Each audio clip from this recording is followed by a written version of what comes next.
Hello दोस्तों, हम physics पढ़ रहे थे। तो फिजिक्स में हम द्रव स्थैतिकी पढ़ रहे थे।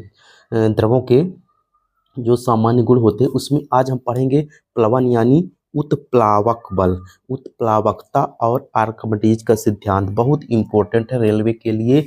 रेलवे के हर एग्जाम में जरूर इससे एक क्वेश्चन पूछता है और हर बार नए तरीके से क्वेश्चन, उसी क्वेश्चन को घुमा के कैसे पूछता है हम क्वेश्चन फिर देखेंगे। तो सबसे पहला क्वेश्चन क्या बनता है कि उत्प्लावक बल का सिद्धांत क्या कहलाता है। तो वो आर्किमिडीज का सिद्धांत कहलाता है, क्योंकि आर्किमिडीज नाम के वैज्ञानिक ने उत्प्लावकता की खोज की। अब उत्प्लावकता क्या होता है, तो देखो जब किसी द्रव को जब किसी वस्तु को किसी द्रव में पूर्ण या आंशिक रूप से डुबोई जाती है तो उसके भार में कमी महसूस होती है। ये तो हम लोग भी देखे होंगे कि जब किसी वस्तु को किसी द्रव में डुबाते हैं तो ऐसा लग रहा है कि वो द्रव हमें उस वस्तु को ऊपर की तरफ फेंक रहा है। तो वो जो फेंक रहा है ऊपर की तरफ वस्तु को, उसी बल को हम कहते हैं उत्प्लावकता या उत्प्लावक बल कहते हैं, और उस प्रक्रिया को क्या बोलते हैं, उत्प्लावकता। तो इस चीज को ध्यान रखना, क्वेश्चन बहुत घुमा के कैसे भी पूछ लेता है, एक एक शब्द को ध्यान में रखना होगा, ठीक है।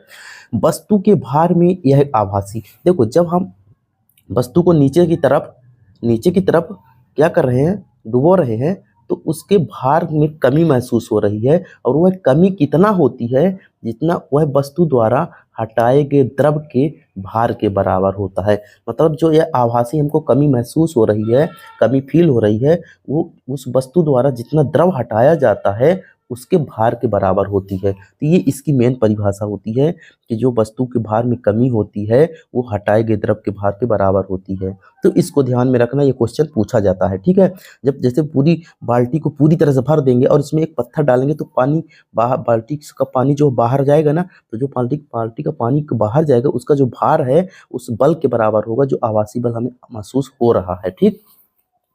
तो उत्प्लावक बल बराबर कितना क्या होता है, भार में आभासी कमी। और वह भार में आभासी कमी कितना होती है, जितना हटाए गए द्रव के भार के बराबर। तो ये नोट्स इस तरह तैयार की गई है कि आपका कॉन्सेप्ट के साथ साथ एक इमेज तैयार हो जाए और फिर भूले ना, ठीक। एक एक चीज बताएं कि कैसे क्वेश्चन पूछता है, ठीक। अब देखो एक क्वेश्चन तो यही पूछा है, देखो हमने स्टार इसलिए लगाया क्योंकि क्वेश्चन पूछा गया है कि उत्प्लावक बल को और किस नाम से जानते हैं, तो उत्पेक्ष बल। उत्पेक्ष बल से ये क्वेश्चन ही पूछा गया था कि जो जब किसी वस्तु के भार में आभासी कमी होती है तो उसको क्या कहा जाता है, तो उत्प्लावक बल देके उत्पेक्ष बल दिया था। तो वो भी आंसर उत्पेक्ष बल बोलते हैं। और फिर ये भी क्वेश्चन था कि उत्प्लावक बल जो होता है और दोनों विपरीत दिशा में कार्य करते हैं। कौन कौन, उत्प्लावक बल किसके विपरीत दिशा में कार्य करता है, तो जो हटाया गया भार है या भार के विपरीत दिशा में कार्य करते हैं। वस्तु का जो भार होता है, वस्तु का जो द्रव्यमान जो भार होता है उसके विपरीत काम करता है कौन, उत्प्लावक बल। और गुरुत्वाकर्षण के विपरीत भी कार्य करता है। फिर कहता है कि जिस द्रव का घनत्व अधिक होगा, जिस द्रव का घनत्व यदि जो द्रव अधिक गड्ढा होगा, गाढ़ा होगा, तो गाढ़ा हुआ मतलब उसका घनत्व तो ज्यादा है, ठीक। तो जिस द्रव का घनत्व अधिक होगा वह वस्तु पर उतना ही बल अधिक लगाएगा, उत्प्लावक बल उस वस्तु में उतना ही लगेगा। अगर जैसे शहद में अगर डुबोएंगे तो शहद में देखो पत्थर और धीरे धीरे जाता है नीचे की तरफ, मतलब उत्प्लावक बल ज्यादा है इसलिए धीरे धीरे जा रहा है। तो घनत्व तो ध्यान रखना, घनत्व पर निर्भर करता है, ठीक। अब क्या है, उत्प्लावक बल का परिणाम, उत्प्लावक बल का जो परिणाम है वो द्रव के किस पर निर्भर करता है, द्रव के घनत्व और आयतन पर निर्भर करता है। और कैसा निर्भर करता है, समानुपाती होता है। मतलब द्रव का घनत्व अधिक होगा तो उत्प्लावक बल अधिक होगा, आयतन अधिक होगा उत्प्लावक बल अधिक होगा। तो ध्यान रखना ये क्वेश्चन पूछ जाएगा। फिर अब देखो जब किसी द्रव को किसी वस्तु ठोस वस्तु को हम डुबोते हैं द्रव में, तो तीन स्थितियां हमारे सामने आएगी और तीनों स्थितियों से क्वेश्चन पूछा जाएगा और पूछा भी गया है। अगर कोई वस्तु हमने डाला और वस्तु क्या की, डूब गई। सबसे पहले देखो तैरती है, अगर वस्तु हमने डाला और वस्तु तैरती है तो इसका मतलब क्या हुआ, उत्प्लावक बल कैसा है, ज्यादा है कि कम। तो देखो वस्तु तैर रही है, इसका मतलब नीचे से उत्प्लावक बल ज्यादा लग रहा होगा, तब ना वस्तु को नीचे नहीं जाने दिया, तो उत्प्लावक बल अधिक होगा। ऐसे क्वेश्चन पूछा जाता है, डायरेक्ट ऑप्शन दे देगा इसमें से कौन सही है। अगर वस्तु तैरती है तो उत्प्लावक बल का मान अधिक होगा। एकदम कॉन्सेप्ट ऐसे क्लियर करना प्रैक्टिकल तरीके से। जैसे देखो वस्तु तैर रही है, इसका मतलब उत्प्लावक बल ज्यादा होगा तो उठा के रखा है। फिर क्या कह रहा है, यदि वस्तु डूब जाए, या तो आपने कोई वस्तु डाला वो डूब गई, इसका मतलब क्या हुआ, वस्तु का भार ज्यादा है, यानी उत्प्लावक बल कम है, वस्तु का भार ज्यादा है। अब देखो अगर वस्तु बीच में रहे, मतलब ना एकदम सतह पर रहे ना एकदम तल पर रहे, बीच में रहे, इसका मतलब क्या होता है कि उत्प्लावक बल बराबर है वस्तु का भार। ये 3 कंडीशन बनती है, इन 3 कंडीशन को एकदम अच्छे से क्लियर रखना है, ठीक। फिर क्वेश्चन, इसमें क्वेश्चन पूछा गया क्या, आर्किमिडीज का सिद्धांत से कौन कौन उपकरण पर आर्किमिडीज, ऐसे पूछेगा कि निम्न में से कौन आर्किमिडीज सिद्धांत पर कार्य नहीं करता। ऑप्शन देगा 3, एक नहीं देगा इनमें से। तो मैनोमीटर काम करता है, लैक्टोमीटर काम करता है, हाइड्रोमीटर और पनडुब्बी, ये सब आर्किमिडीज के सिद्धांत पर काम करने वाले उपकरण हैं, तो उनको एकदम ध्यान रखना है चारों को, ठीक।